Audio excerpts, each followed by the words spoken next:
Main mixer. Check, check, check, check. 1, 2.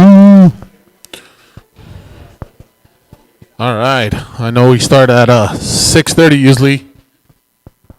But we start a little late because there's a Eaton Fire Club.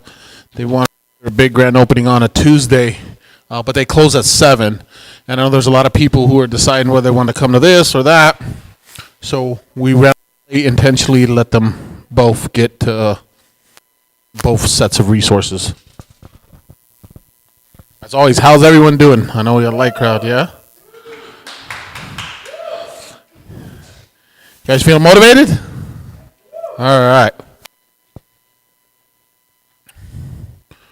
Let's start with some announcements. I don't want to get into too much incredible information until we get some of the people from the Fire Club to come back through.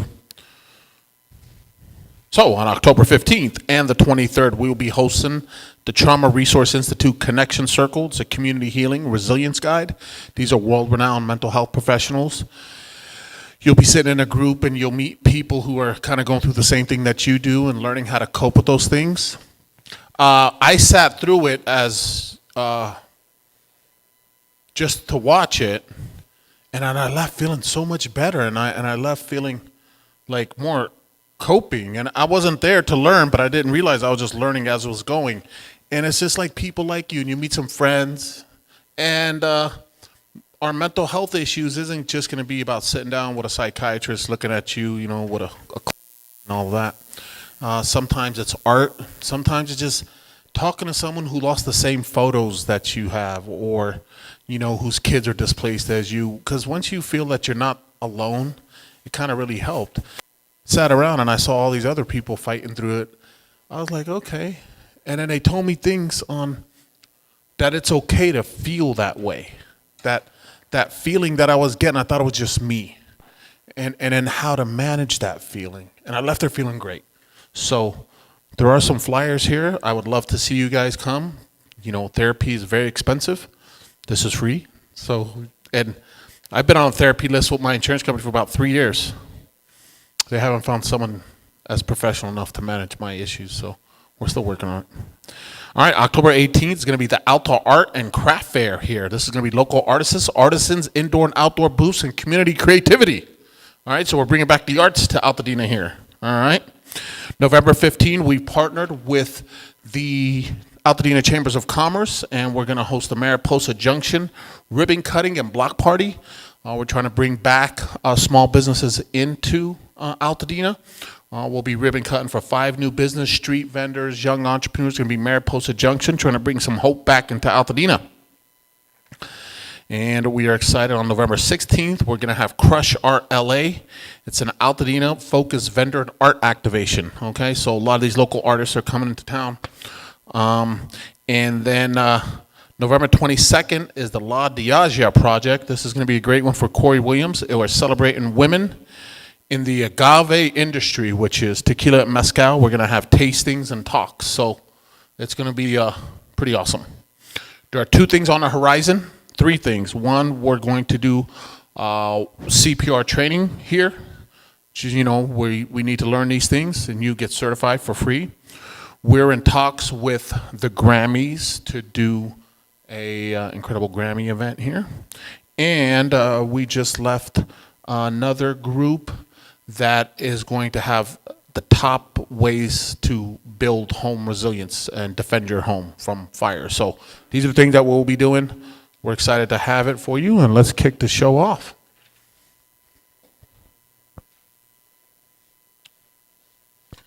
So today's topic is how to press down on an apple.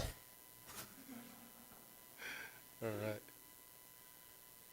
So you guys know me. We'll skip through that. You know what we do. We'll skip through that. And let's get into your rebuild game plan. Step 1. Tonight is your game plan. You can't rebuild without a game plan. You must have a game plan. Even if it's like, oh, I'm leaving it all to my contractor, that's not the game plan. Okay?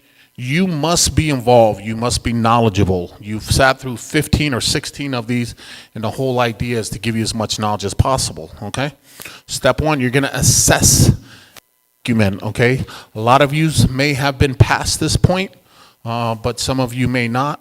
And that's essentially managing whatever documentation you have. That's going to be important for you in your contents in the fire insurance, and it's going to be extremely important if you have joined this Edison lawsuit, because they're going to want to document some of that stuff, okay? Your insurance and financial readiness, understanding your policy, understanding what replacement versus actual cash value is. This is the way insurance companies cheat you out of lots of money. So have a clear understanding of what that's like. Have a clear understanding of never accept what they give you.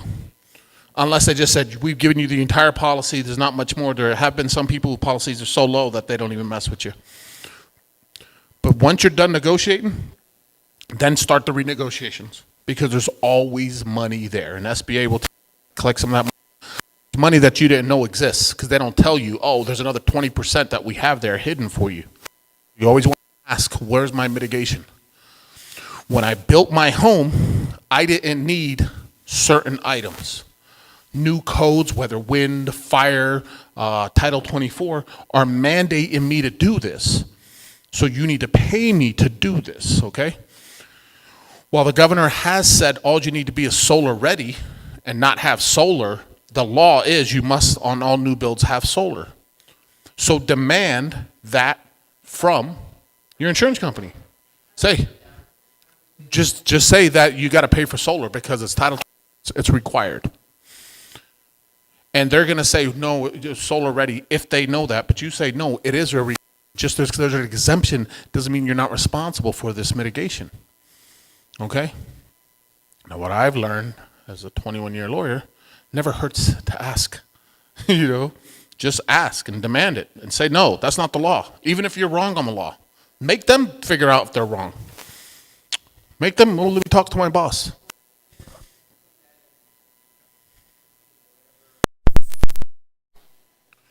In the Edison case or in your insurance company? In the Edison case or what's your? So the insurance, let's say, owes you $1 million. They have additional monies for upgrades and mitigation that didn't exist. Well, Title 24 requires you to have solar. You didn't have it before. It's a mandate, so they should put it on, and they should pay for it, right? Unless you ask.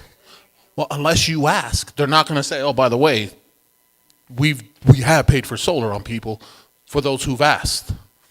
And then say, no, I know someone with your same insurance company, even if you don't. That got it. I demand it. You don't want me to call my lawyers, right? They don't, because they know the money's there. You just got to find it. All right? Budget and cost. Very rare does a construction budget actually stay in budget. It's very rare. So ideally, we request that you get your budgeting and your estimate all in. Okay? That kind of holds the contractors to the fire. We had a huge construction meeting. This whole entire room was filled with all the contractors within our network. And we do see a serious issue with materials and these tariffs. It's a real problem and what that looks like. We also spoke to the concrete guys, and they feel that there's going to be a concrete shortage unless we build a plant here in Pasadena or Altadena. So these are things that we need to be concerned with. MSI has pre-purchased in expectation, so they're willing to guarantee set prices if you buy now. I had asked, I believe, Ganal Lumber, and as far as lumber goes, there's maybe a 30-day? 90. So I said, well,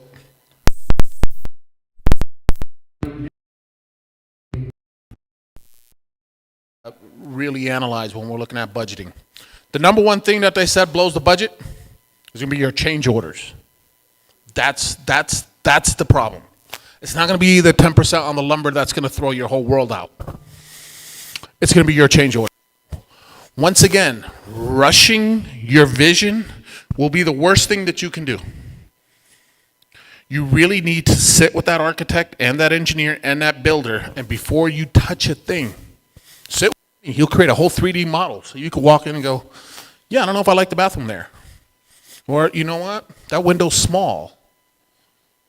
Changing a window a few inches changes structural engineering, changes all these things. So that inches that you just, when I sit in the couch, I want to look out the window. Or when I'm doing the dishes, I want to see to my backyard. Those are beautiful things and simple if you plan now. Because when you're halfway through and then you see the framing up and you're like, I'm not too sure, that's going to be the big dollar item. Review, prep, plan, meet, fight it out first. Finishings, we could do change all the time. You don't like that granite? Well, before you install it. Things like that are really movable. But your walls, your windows, that format, it's going to be critical that you really hammer it down. We got an incredible architect that will set you up.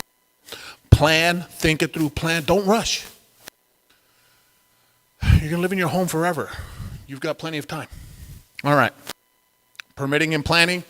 We're right now, the average we've got data today is 79 days between the time you submit your plans and the time you get the approvals. Okay? Number 5, I think, is the most important. It is truly what's going to make or break your thing. It's selecting the right team. These individuals, and I've said it every day, you should fall in love with your builder. You should fall in love with your architect. You should match visions. You shouldn't always be a fight. I like this building. It feels good. These are the tall walls. If you like tall walls, then they don't want to give it to you. If your vision is different than what they have, if they're too modern for you, make sure you love them. Take your time. Interview. If you're going without the design and you don't like your architect, say, Betty, I want to meet 3 more. Then I want to meet 3 more. You got time. Okay? But once you get it right and then you're seeing a vision and they're communicating with you and you're like, I didn't know I liked that, but that's what I like. That's why I like Mika Bryce and everything she does. Oh my God, I would live it at home. And that's how you want that feeling.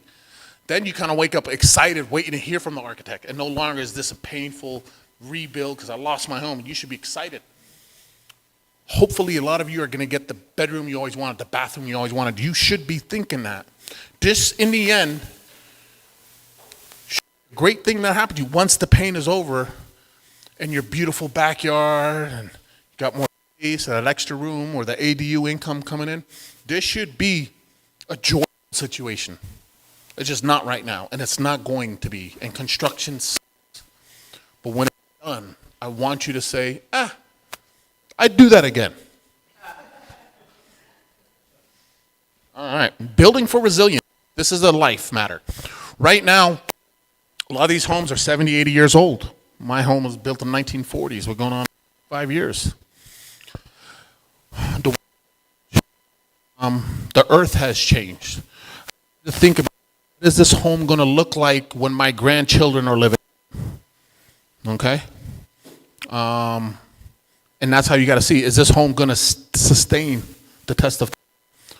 So designing for is going to be incredible. We're going to have a workshop we're setting up.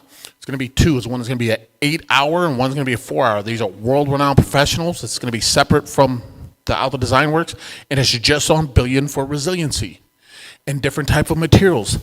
Building for resiliency, there are some things that cost more. Go from a Class C roof to a Class A roof.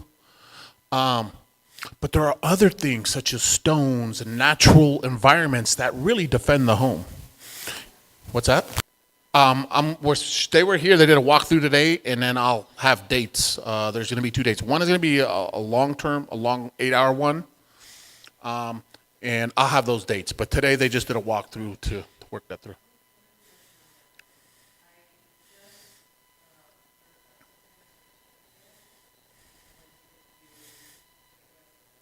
So it's a standardization. Okay, so it's like I believe it's IB. Yes.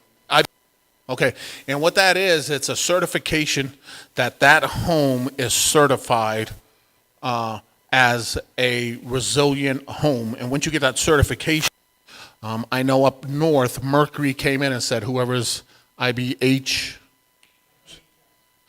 certified, they had incredible rates and they guaranteed them homeowners insurance. So That, from when I spoke to an expert on it early on, is about whatever your home was going to cost, about 15% more. So if your budget was for $500,000, it was about another $75,000 more. So take it and look at the long-term resiliency. Is your home value going to be worth more when you sell it and say this is an IBFH home certified home? There's value there. Is it going to come across in your homeowner's insurance? Things of that nature. So it's something that we need to look at. Doesn't necessarily mean you have to be certified to have a safe and defensible home. That's just a third-party certification, you know. And I looked at the requirements. They are stringent, but they're very doable at this stage.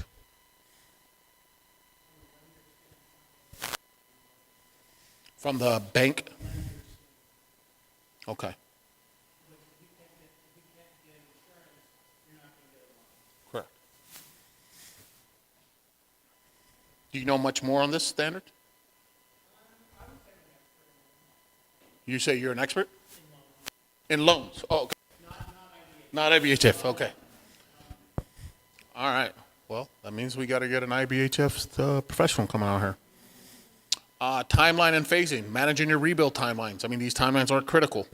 And the timelines in Benny's side of things is important for cost effectiveness. The longer a sub is, it's costing. So, you know, these guys, they're all new technology, and timelines are all what it's about. They've got material managers, they've got drop shipments, they've got all these things that really structure this thing in. Contracts and legal protections. Understanding those agreements, either using one of our contracts or hiring a lawyer to review it may be important. That might be.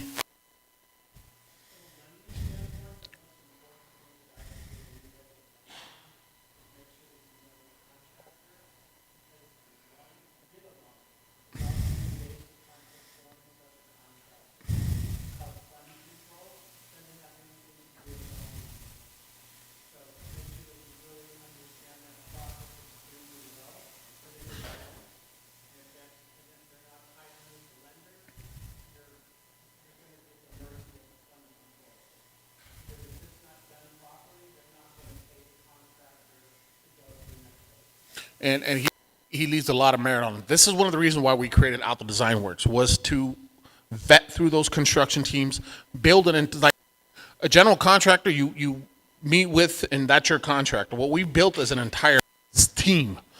And there was a huge agreement that we made with all the contractors, and it's all going to be about the best person to do that thing with the best information is going to teach the others. Because every contractor is really good at certain things. And so we've created this info army, you know, which is also going to share heavy machinery. You know, if a Bobcat is sitting and needs to be over on some site that's not that contractor's site, and vice versa. So a sub is there, an electrician around, send them to that site. The only way we could build at this scale is collaboratively. That's what this whole thing has been about. Building. That's why we brought tons of people, tons of resources, multiple architects. So an architect like this is going to be able to send and check with the 5 other, 6 other, 7 other architects on our team. Hey, I got an issue. Oh, that's how you solve it. We have self-certifiers. We have relationships with the planning department. We've really created this thing because we have to build a lot of homes. And it's not a development where a developer buys a swath of land, has 5, 6 models, builds them, and sells them. No, we've got 6,000 different homes with 6,000 different plans. So it's a whole different machine that we had to create.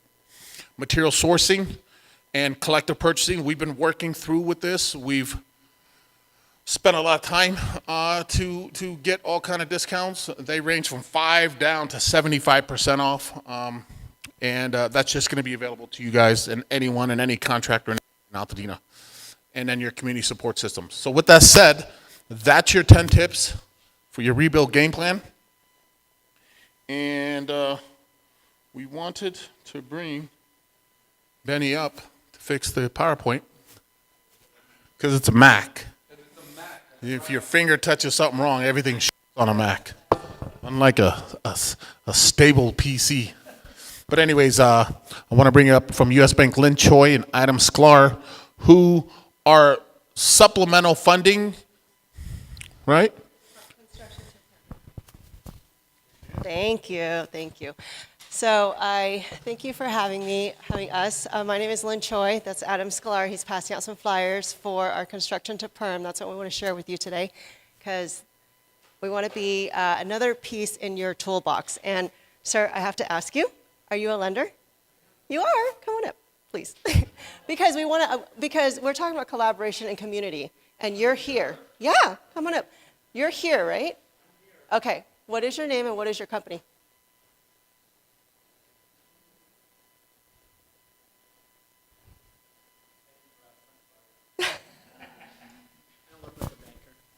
Hi, I'm Bruce Hutchison. Where are you, I'm with Pacific First. okay.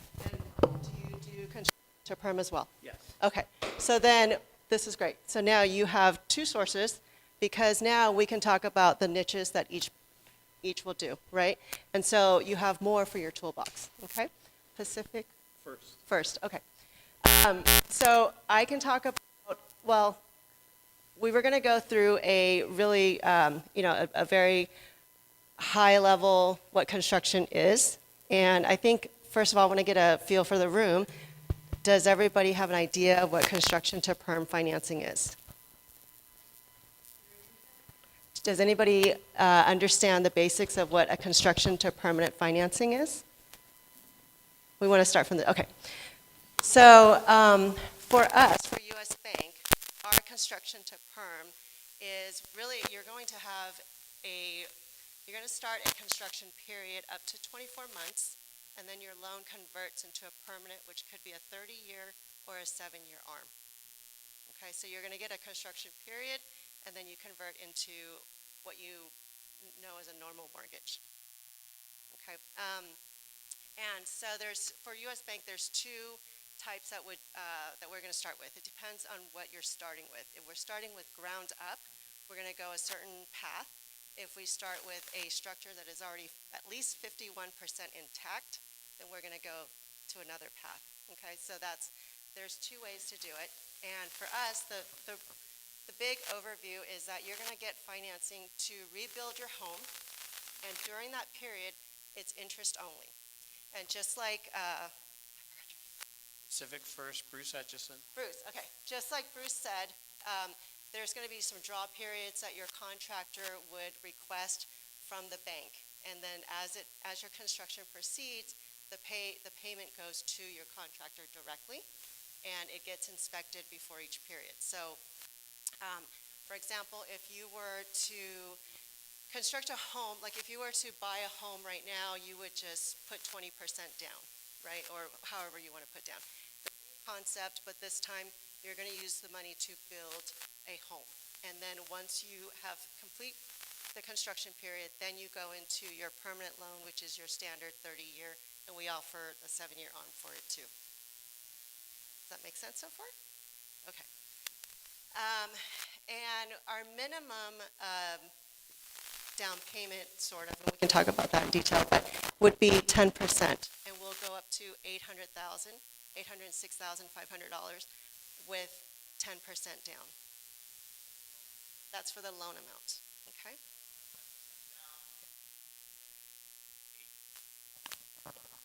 Down at 10% down, you buy the house for $880. Just use numbers. You put 10% down. That would be below the loan. So the construction portion would cost $880,000. Yeah. And how does yours work? We're a little bit different. We're an investment banker, not a bank. We have our own funds. We have about a $500 million fund. And we do it so that if you lost your home and you have your lot, we'll give you a lot loan. And then as you progress with the construction, you choose the contract.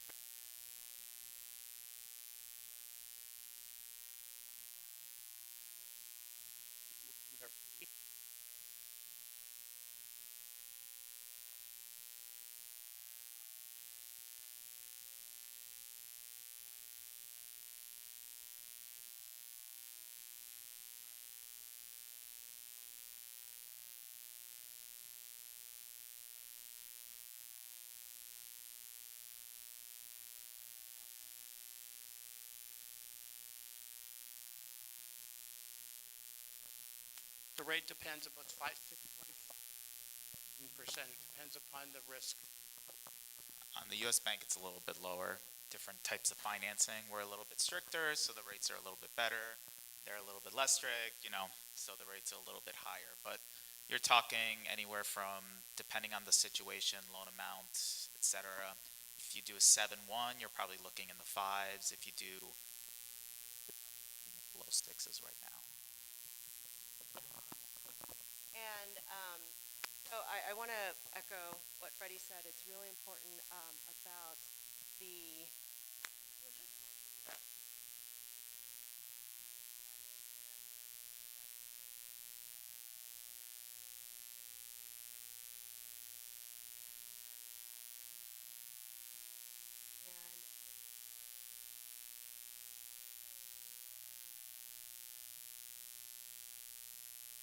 I think that was a great point. The other thing that is important for us is that nothing can be done on the lot before we close, before we finish underwriting and close on the loan. So, No cleanup, no, a lot of people are like, I'm gonna hire somebody to, get all the debris away. None of that. It all has to be as is. Yes.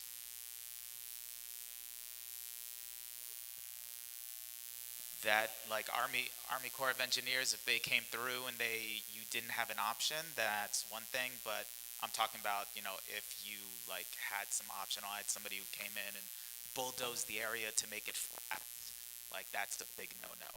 So that Army Corps of Engineer kind of stuff, if they came through, you didn't have an option to debris, and they just did it for you, then that's fine.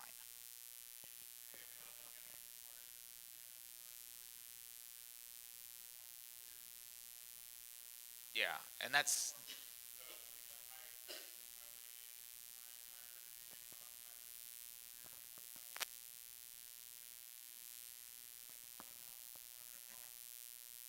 okay.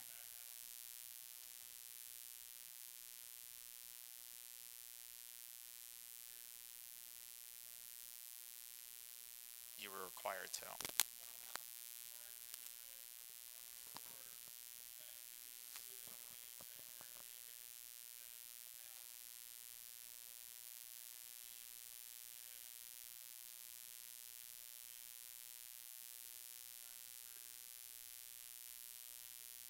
S- Gotcha. Yeah, so that would be something that we'd take a look at on an exception basis. If you had to do something, even if it was optional, but you were left with no other choice as an option, then that's something we could look at.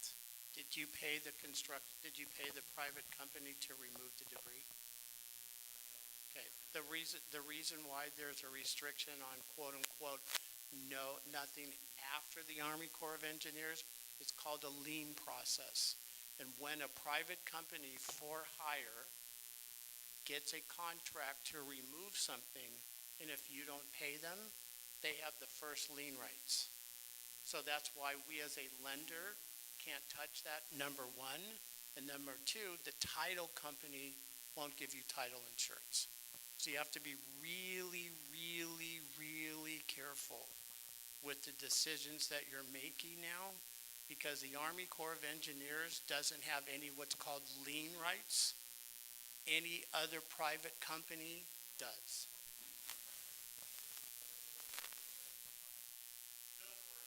Doesn't matter. Just to let you know. But we can look at those. We've had exceptions for those before, but it's going to be on a case-by-case basis. But if you can avoid it, don't do it. yes. Honestly, it's as far as the actual approval, it's pretty quick. Like we can do a loan in like 30 days. Now getting like 30 days, yeah.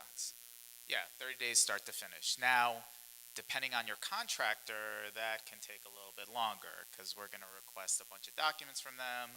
So it's just going to depend on how quickly we can get all our documentation in place Yeah, I think from all parties. in a community, listening to Freddie talk, I think it helps everybody if you're all collaborating, because if you have a contractor approved with us, that contractor is on the list, right?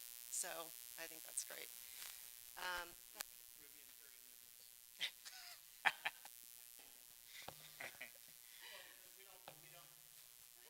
bank has to, the federal government, we're private.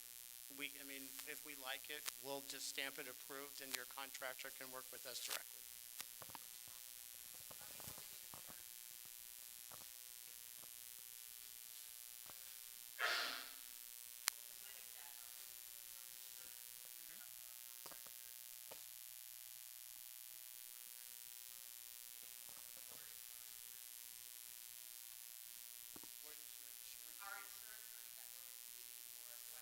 That's a separate thing between you and the insurance.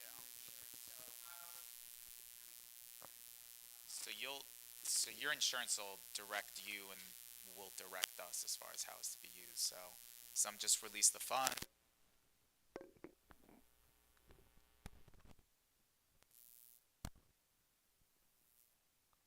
They put it at the bank held it, and then they're going to be using it for the bank. You know, sometimes the insurance company wants to hold on to those funds and dole them out themselves directly. So it's going to be between you and the insurance company. I'm gonna chime in. And this guy I just met here. But I have tons of residents who may use something similar to this now that I know it exists. So I'll give you an example. I have someone who has Fair Plan. They gave her $500,000. She got to build a home to live and do all that. It's not enough. She has a great lawsuit against Edison. Okay? He doesn't care. She's retired. She's on Social Security. He doesn't care how much she makes. Right? No FICO, nothing. He's looking at the land and the building, says, I'm going to secure my note on it. She defaults. And I don't want the 30-year. We'll give it hand it off to them. So technically, he gets her through the 2 years. She settles her lawsuit. She pays him off. He just wants to be paid and out the door. SBA is amazing, but they had to deny a lot of people because they're a lender. And we love you, Social Security lady. God bless your retirement. But I can't give you $100,000 to $500,000, and I know you make $2,200 a month in Social Security. They're not in the donation business. Guy like him doesn't care. Would you give her an extra $300 so she could build her $800,000 home? Absolutely. Knowing that there's an Edison lawsuit that she's involved in and it's going to set you back? Absolutely. My fear, something like that though, is Doesn't happen. if you don't pay, they can't get that loan. You're going to be the owner of a new home in Altadena. Okay, there's one thing that is a very big misnomer in investment or mortgage banking. We are not predatory lenders. We are not looking to take advantage in any way, shape, or form of anybody that ever loses their home. We're here for one reason, to help you rebuild. We don't have the paperwork and the criteria that bank underwriting has because we're a privately held fund. We don't answer to anybody. And our rates are very competitive. Depends upon the risk. And what you guys are going through, I can only imagine. I lost my house in the Palisades, so I understand. But the most important thing is, before you do anything, take your time. Don't make the first decision. There are so many wonderful things that are happening in the coalition here. Just really and truly take advantage of every single thing that this is providing. Because we're part of it. U.S. Bank is part of it. Builders are part of it. The important thing is we're here for you. That's the most important thing. And you brought up a great question. I'm sure that everybody is looking at, how do I rebuild? What do I do? That's what everybody's here for. We've got about 40% in Altadena. We are struggling with forcing people to downsize that they didn't want to. You know, I had a 2,000 square foot home, now I'm getting 1,500. A resource like this, we would love to vet more because they still want their 1,800. They're gonna get the money soon, you know, and they may take a bad Edison settlement because they're offering the money now, maybe about 40% less. We ran a calculation. So she's entitled to, she's gonna take 600, so she doesn't have a smaller home. Guy like this possibly can save us a lot of our people that come in who's underinsured. So I never met him, didn't know something like this exists. I Well, I mean, I think it's a great, because we are a bank, so we do have full underwriting, right? We want to see your credit, we want to see your income, we want to see reserves.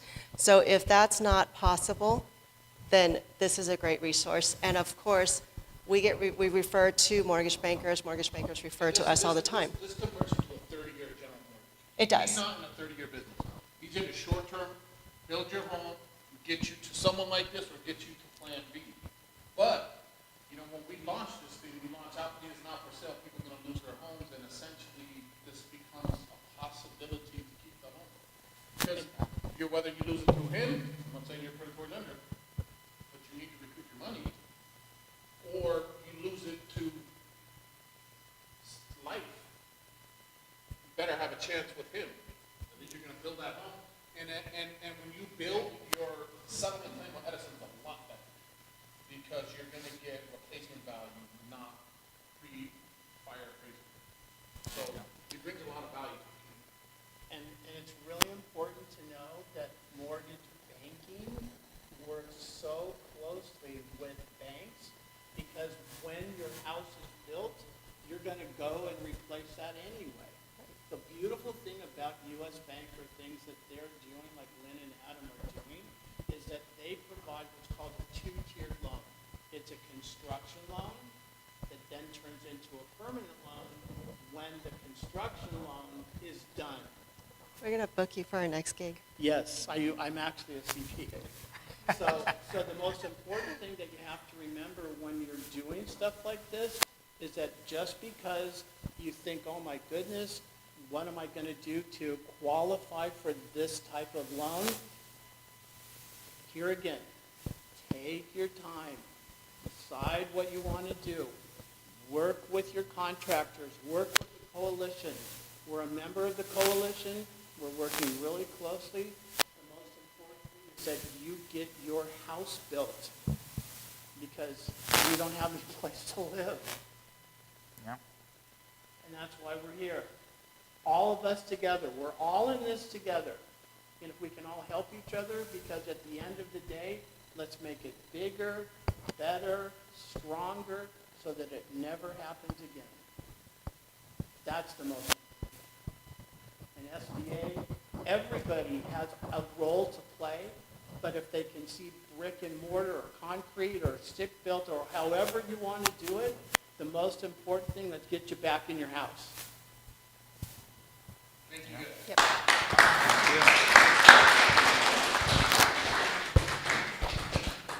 All right, next we have the living legend. Over 2,225 disasters nationwide. Over $100 billion lent. Ladies and gentlemen, the greatest lender of all time, Corey Williams. Thanks so much, brother. Again, my name is Corey Williams, Public Affairs Specialist. I'm getting used to the new name. We kind of got title change as Public Affairs Specialist with the U.S. Small Business Administration's Office of Disaster Recovery and Resilience. And I've been blessed to be able to work with Freddie since day one. I got in the tent, I think it was January 26th, and I think you had an event even that evening, if I'm not mistaken. And it's been a great partnership. So I want to let you know that I'm actually going to be going on vacation on October the 12th. Kim Weatherby, if you'd like to stand, please. She's going to be my PIO that's going to be taking over for the next month while I'm gone. And it's been just a pleasure just to serve the community. One of the things that I really want to continue to talk about, and I have one of the lovely homeowners actually want to ask about refinance. So I want to go through a couple of those questions in addition to some of the other hot topic issues. Refinance, there's a 3-step criteria that must be met in order to qualify for the refinance. You have to have at least what's considered 40% or more uncompensated loss. You have to intend to repair the damage, and you have to have it as your primary residence. So the hardest formula is not the primary residence or intend to repair the damage. It's actually the 40% uncompensated loss. So let's just do a simple equation. Let's we have $1 million of loss from that verified loss from SBA that's determined. So if you received over $600,000 from insurance for real estate recovery, then most likely it's going to be tougher to be approved for the refinance because you would have received more than, you would have less than 40% or more uncompensated loss. Now, the one thing I will tell anyone is that go ahead and apply. Let our processing center make that determination. Don't self-determine. I just want to let you know that's what's on the fact sheet, that it actually shows that you have to have 40% or more uncompensated loss or a total of 50% of the value of the home. So still, you may qualify for the 50% or more of the total value of the home, but it's just, you have to make sure that the insurance is settled. That's the only way we can determine if there is uncompensated loss. So you have to have final insurance settlement on all accounts. Now, with the refinance, there is a cap of up to $500,000. So we have different caps, and a lot of our homeowners here in California are going to do what's called stacking.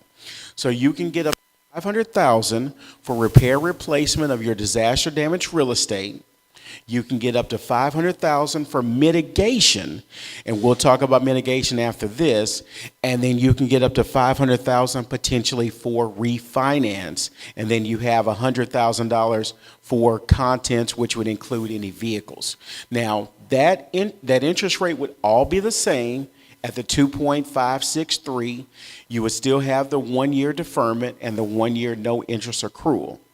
Now, the one thing with the refinance and with all the different caps, for the mitigation aspect, it's 20% of your verified loss. So I know last time I spoke, Freddie, was like in September, I think.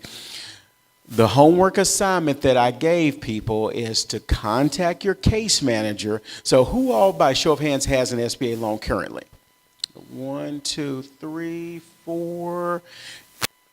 The assignment that I had was to call your case manager and ask what SBA determined as your verified loss. So if you haven't followed that assignment, you still have time. Because that is a very important number, because it determines your actual refinance ability, and it also determines your mitigation ability. Because let's say we have SBA's determined your verified loss at $1 million. If we determined your verified loss at $1 million, you're only eligible for $200,000 for mitigation. You're not eligible for the full $500,000. So that's why I want to make sure that I'm, kind of laying everything out for you, that verified loss that's determined by our processing center, that will actually help you get the number for mitigation. Now, another big question that's been asked is, can I appeal the verified loss from SBA? The answer to that question is yes. You have to show overcoming information to actually prove that you think the verified loss is more than the 1 million that SBA determined. That will not be determined by contractor estimates. You have to have appraisals, or you have to have different, maybe Zillow or some of the other private, companies appraise. But you can't just say, well, the builder said it's going to be 1.5 million to repair, replace my property. That's not going to be sufficient, because we also have to factor insurance recovery and a number of different things. So that's why I wanted to make sure to kind of give that expectation. Go ahead and follow that. So, guy, I figure we're going to have some questions. Yes, sir.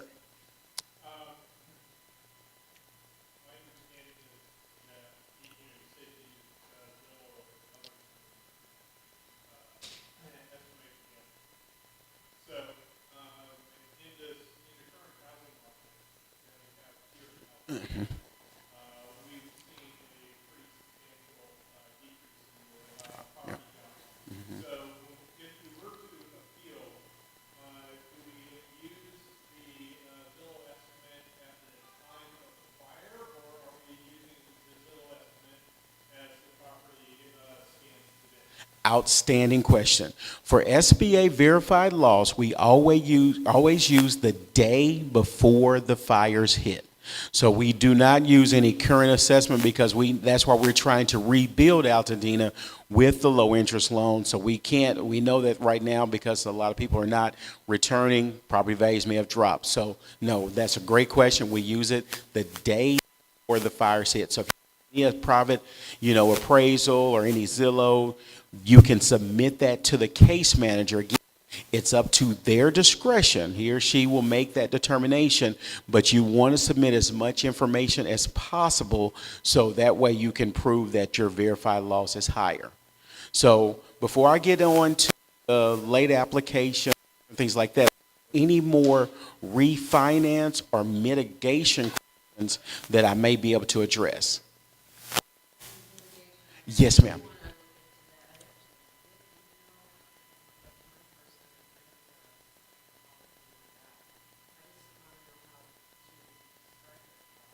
Great question. So what you can do, you can make a request through your portal, but what I would also recommend to do is actually to send an email directly to the case manager.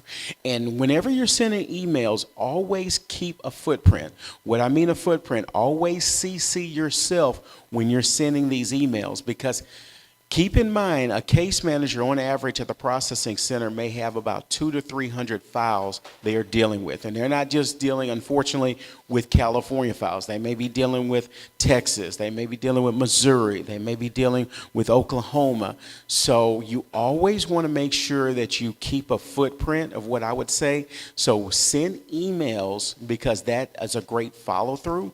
And the one thing that I would say is don't trust a phone call. You want to make sure everything is in writing, because if they go back and they say, well, we never got that call, what's your last name? Mrs. Martinez, I don't remember getting a call from you. But yeah. Good. So that way you can always say, well, let me go back to this email that I sent on September 12th at 2 p.m. California time, and okay, let me refresh that. So that's why I always say keep that footprint for yourself, because it helps you when you're actually trying to communicate with the case manager. And keep in mind, they're doing the best that they can, but they are a little bit overwhelmed. So just understand that the more communication you can give them, the better. I think we had another question.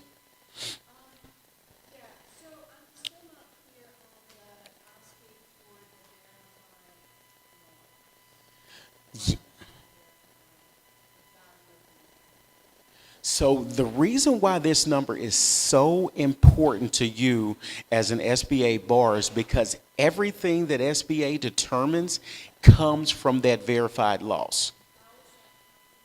So it's calculated. We have GIS mapping from our loss verifiers. Usually there hasn't been anybody coming. There's been a few verifiers in the field, but most of it's coming from GIS mapping and other data that we were able to get from appraisals from LA County. And we understand that some of those appraisals have been incorrect because sometimes the square footage is off and different things. That's why it's so important to get that number, because if it's under, then you can appeal it, but you won't know unless you ask for it. So do I provide information before they calculate, before SBA calculates it? Because I know what my tax assessment Right. map, Uh-huh. my tax assessment square footage is wrong. So I would go ahead and do the supplemental documentation after we've determined it. Because if you don't know what the value is right now, you don't know how to appeal it. So if we come in and we say, well, we had it at 1.5 million, that may have been spot on. So you're maybe okay. But if we came in, you're thinking it's like you had it 2 million, I think we talked earlier, and SBA determined the verified loss at 1.2 million, now we have a shortfall. So that's why I say go ahead and get the number first, and then go ahead and try to do the supplemental documentation to appeal. Mm-hmm. So another question that's come about, and this is not something we publicize. Keep that in mind. This will never be in the media.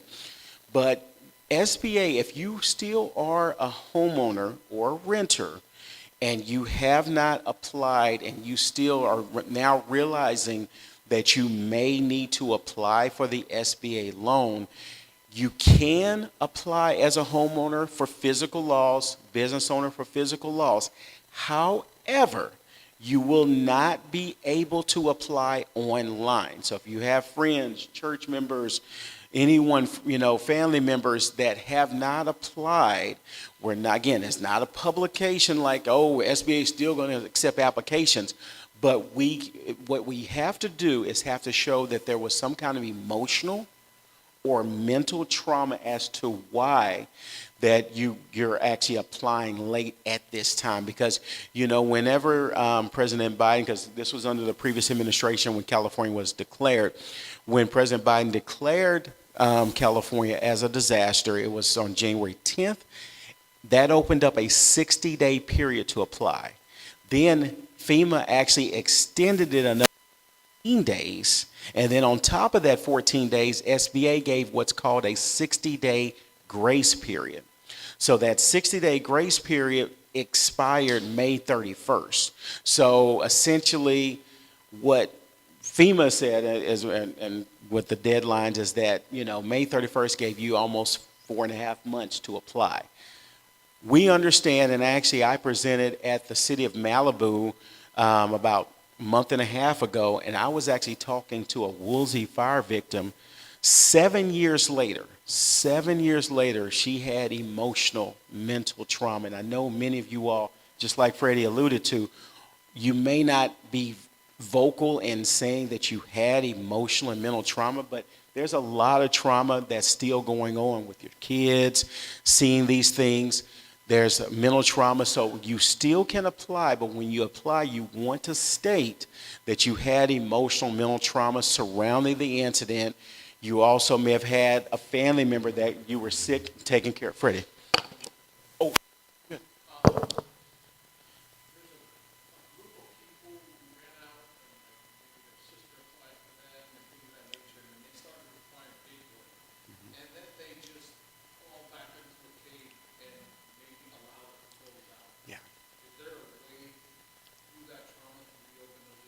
Yes. So the answer to that question is yes. So what they need to do is go to the state survivor location, which is on 730 East Altadena Drive.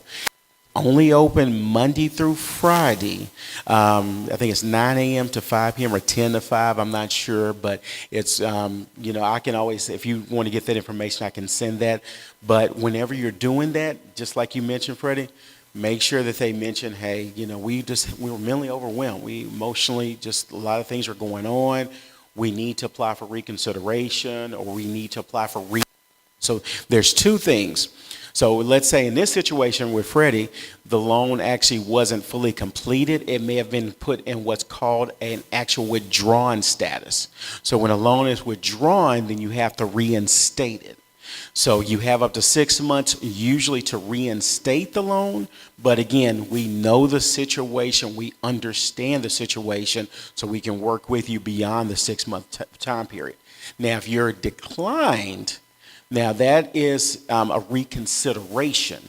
That means you have to have information to overcome why we declined you. And some people may not have filed their taxes, or they may not have, they may have had something going on at the time, but now they filed their taxes or whatever may be the case. Then yes, they can apply now through the reconsideration process. I think you had a question, sir?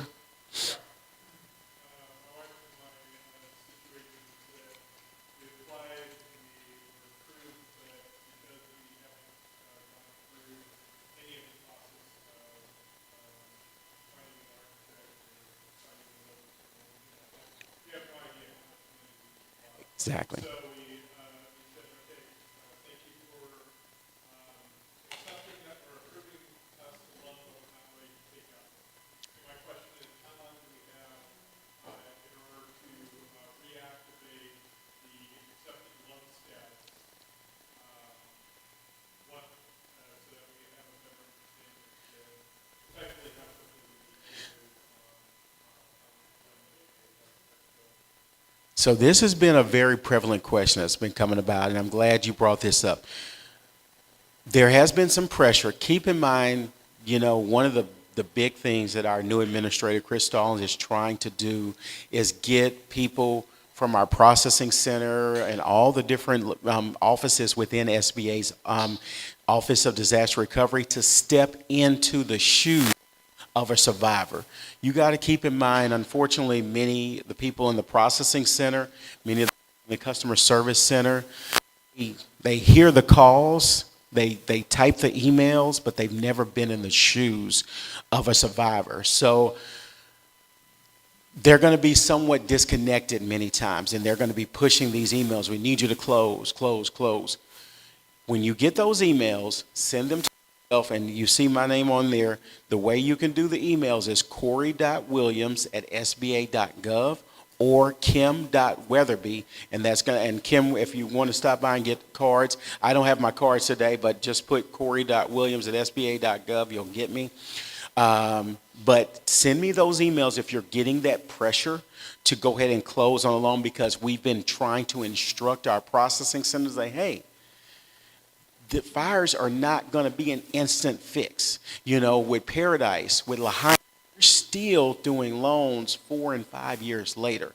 So when you get those emails, please make sure to let myself or let Kim know.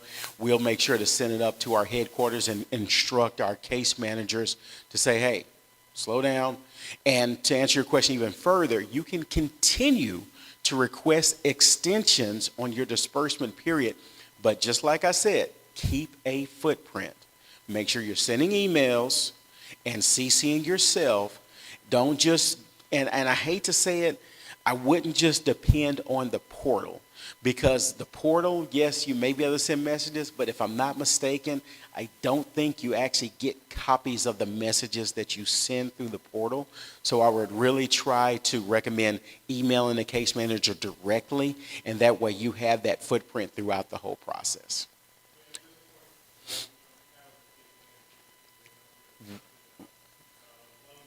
Yes.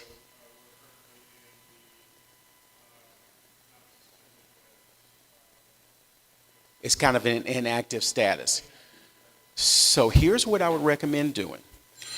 Whenever you go and so I would actually go ahead and close on the loan, but do it, and there's a box, and this is something you probably would have to go to the State Survivor location that's off of East Altadena Drive. There's a box that says manual closing. If you go in there, you find it, and you want to do a manual closing, you can go ahead and try to do it that way, but I would just to be on the safe side, I would try to go to the State Survivor location.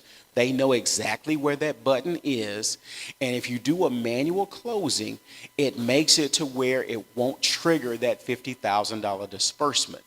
But if you try to do a closing and you don't check that box, I know it's kind of crazy, but if you don't check that box, the automatic thing is for them to disperse that first $50,000, and that starts that clock on the 12 months. So I want to make sure you actually preserve your 12 months.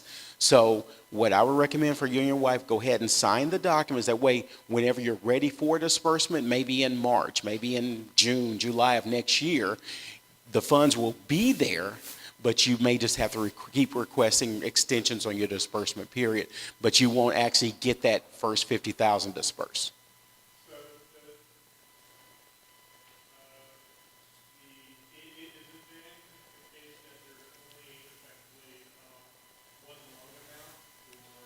Yes, that's correct. So even though you may get mitigation funds, you may get refinance funds, everything is all one package at the same interest rate. So there's no different interest rates, there's no variables, it's all fixed. So if you're offered the 2.563, that's for all the loan products. Mm-hmm. Right.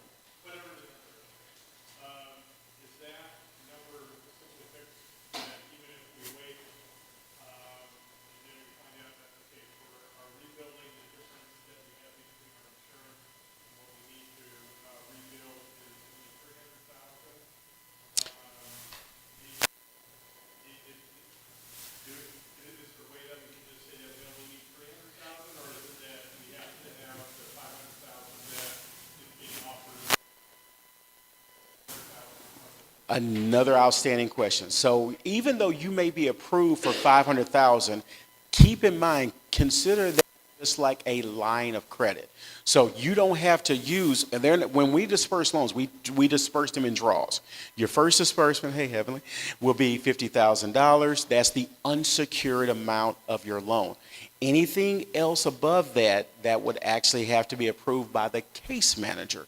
So you want to make sure that as you're communicating, once your project's done, let's say you only spend $322,000, you can say, please, so here's what you have to do. You don't just make the assumption that they're going to actually just base your loan on $322,000. You have to request in writing that you would like your loan reduced to this $322,000 and that you'd like your payments to reflect this new loan amount. You do not want to make any assumptions with the federal government. You put everything in writing, and that way you make sure to protect yourself. But great question. Yes, ma'am. So, back to mitigation. So,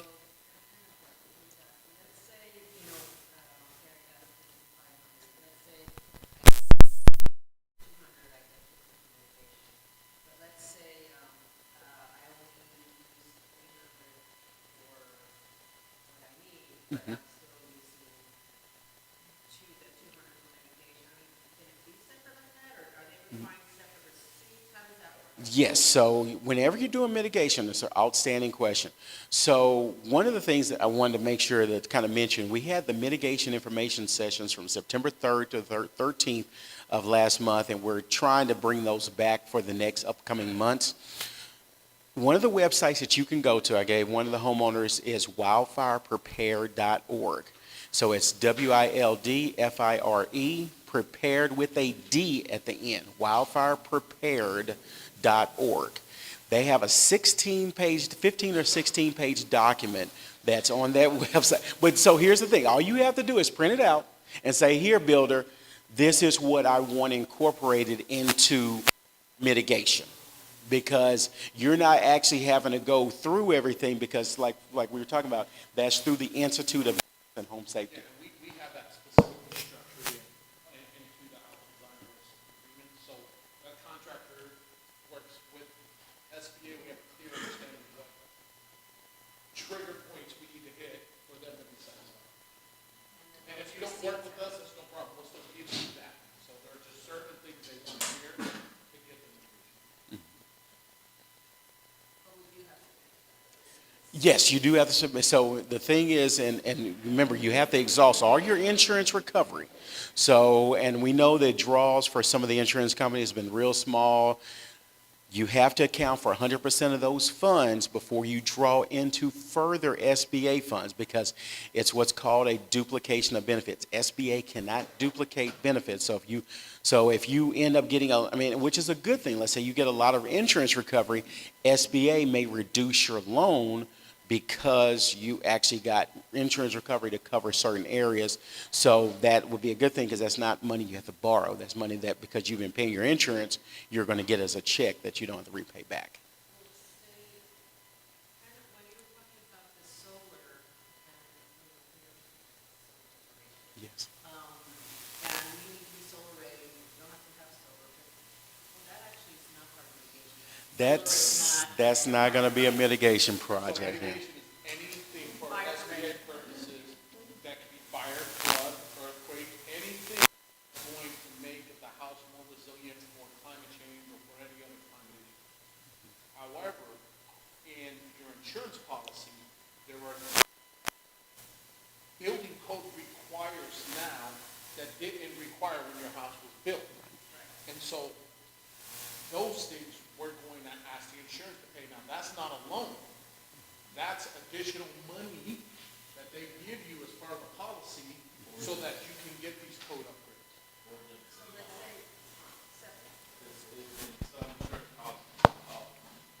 and law, it's a little extra money that's set aside separate from your rebuild for the house, that's for code upgrades. But you have to ask for it. You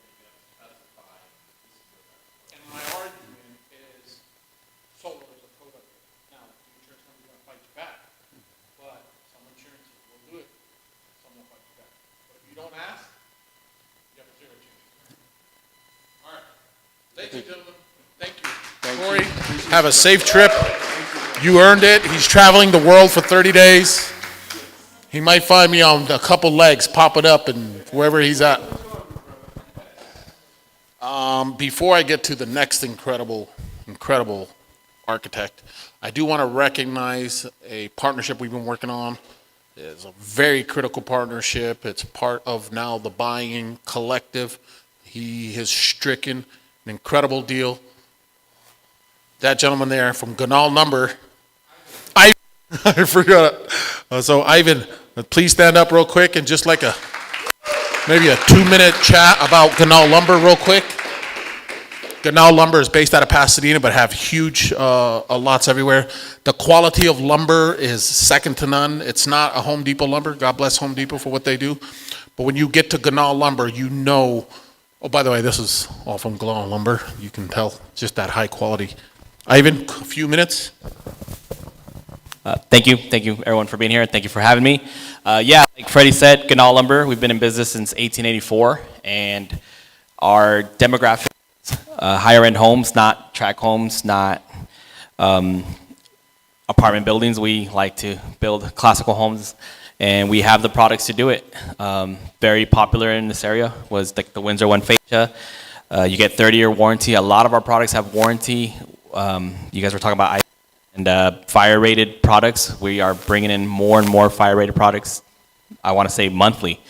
We're finding new vendors, getting competitive pricing to save the contractors money, which in turn saves you guys money, and that's our goal. I've been with Ganal 10 years now, almost 11. Been doing sales for over 7, and very confident, very happy to be here and try and help rebuild Altadena. I actually worked at the Pasadena location for 8 of my almost 11 years. So this is like a second home to me. I live in North Hollywood. There was an opportunity at our newest yard in Northridge, but more than willing to make the drive and make these workshops. Whenever you guys need me here, I'm here. My role, I'm an outside salesperson. I go out to job sites. I'm more than happy to go on a job site, talk to the homeowner, talk to the contractor. I own my own pickup. If you guys called me and said, hey, we need 30 bags of concrete on the fly, I'm more than willing to get out on the job site and get it there for you. We know time is money, time's important, and you guys are just want to get back into your homes, and Ganal's going to be there to make it happen.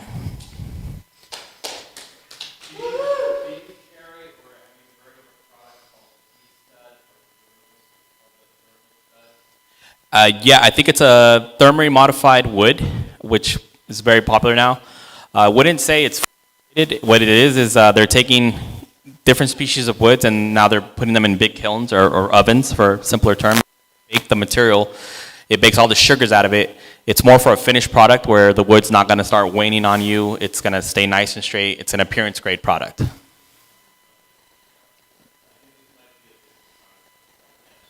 Okay. Any other questions?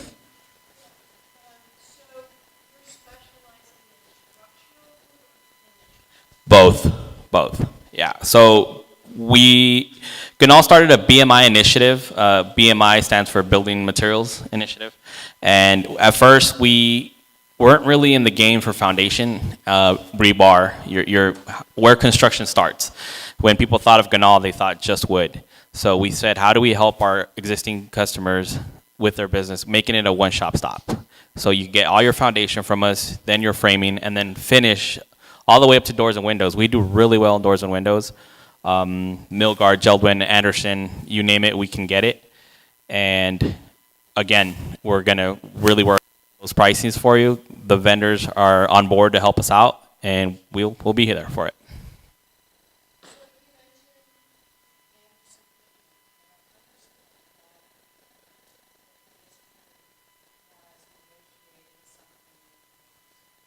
Yeah, so that's direct. That Anderson probably is going to come through Anderson.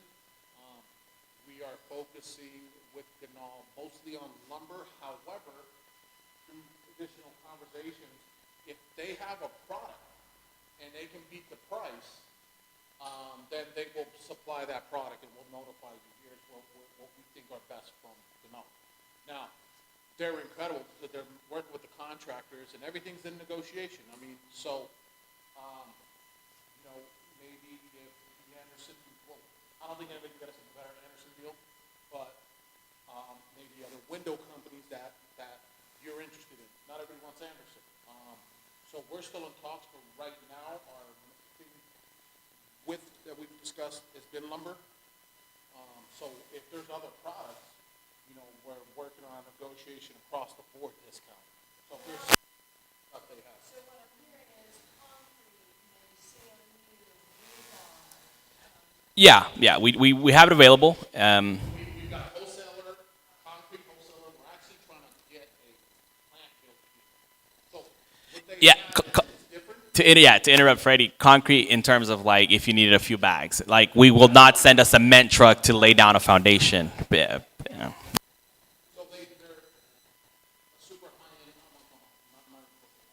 they have on a large scale, just a higher end product. And that anyone, I'm sure, if anybody lives in Pasadena, it's gonna put a little bit of Yes. Yes, sir.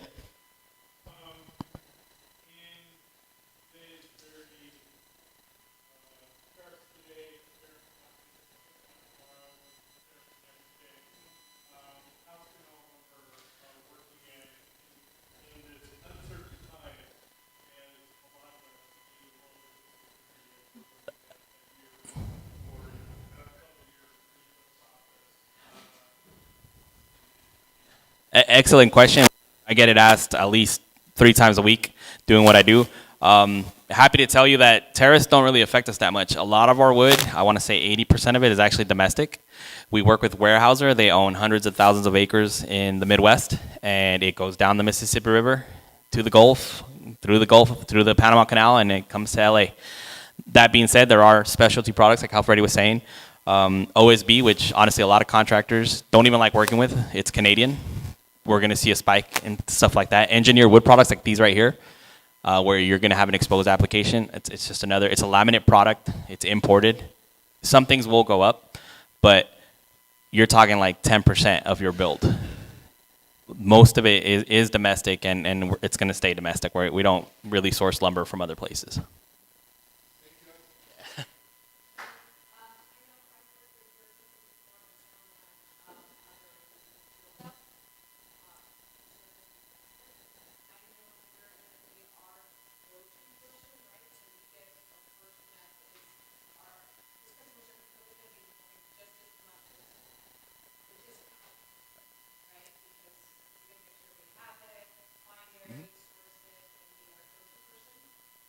Correct. Yeah, that's my role, and I'll share a personal story about customer service. I think Ganal really sets the standard.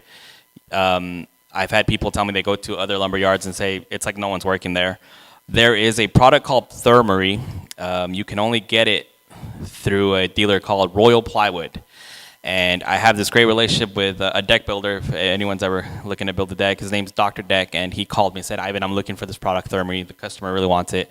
I said, Yair, I'm going to be honest with you. Go through Royal. I would have to mark up the price, and you're going to pay more. I'm going to be transparent with you. Go through them. You're going to get a better price. He calls me 2 hours later and says, I'd rather pay you more than deal with them. And I thought that was a great compliment. He called me 2 hours later and said, no, I'd rather pay more. I don't care what it is. I'm going to deal with you. You deal with them. And I said, sure, no problem. I'll take care of it. And that's what Ganal is all about. No problem. Large partnerships like this is going to be critical to the rebuild process. We are exceptional. When you have that point of contact, you're not just calling the front desk. You're going to call Ivan. Then after a while, Ivan's going to know a lot of the homes and where we're at. And he'll be able to call us and say, here's certain things going on, or